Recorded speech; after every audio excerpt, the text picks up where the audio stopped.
It's a great time to be black and British. And if you're in Hollywood, you are cleaning the hell up. All of today's top black actors are British. David Oyelowo, Idris Elba, Carmine Ejogo, Gugu Mbatha-Raw, Chiwetel Ejiofor. They're crushing the game, and filmmaker Spike Lee thinks he knows why. They get their chops on the stage, so their theater game is tight. Okay. So they got the basis, and whereas here in America, you're not doing the work. You don't have the. You gotta put the work in. You gotta take class. You gotta, people just seem like the same thing with music. People do a music video and they think that means that they know how to perform on stage in front of a live audience. It's two separate things. Yeah.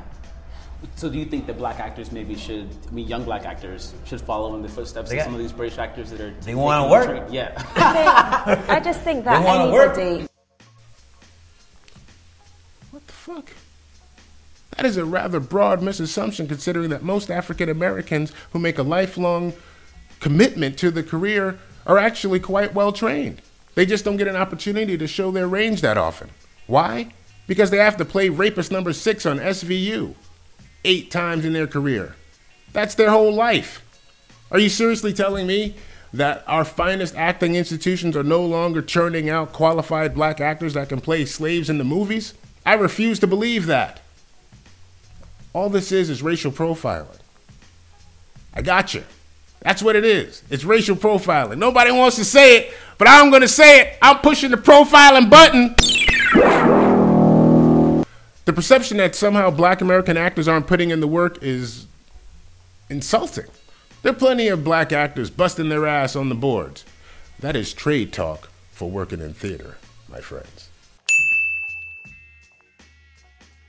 For a major black director like Spike to support this kind of prejudice is unfortunate and only helps to further marginalize black American actors and their achievements. When Carmine Ejogo and David Oyelowo, who are both masterful actors and did an amazing job in Selma, if you haven't seen it, see it.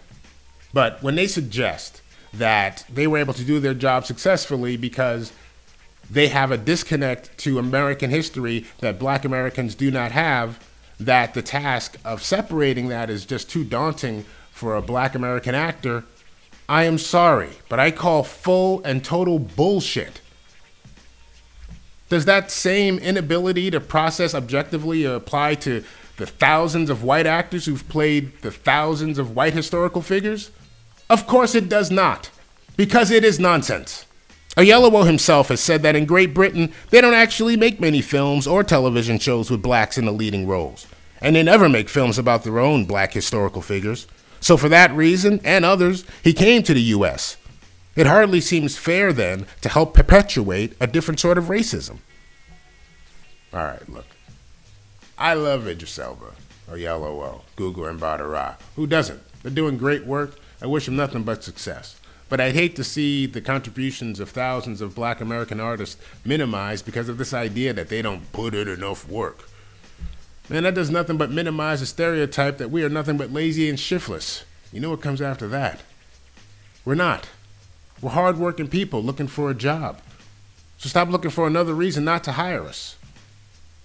You know, the funny thing is that black actors in the United States, whether they're American or British, actually have 2 things in common. One, we're all trying to get that token role of the best friend in any sitcom or movie. And 2, we're all hoping that it doesn't go to a rapper. Thanks for watching this RaceMan brief.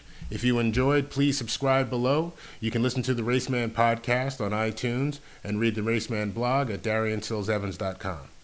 Thanks. Peace.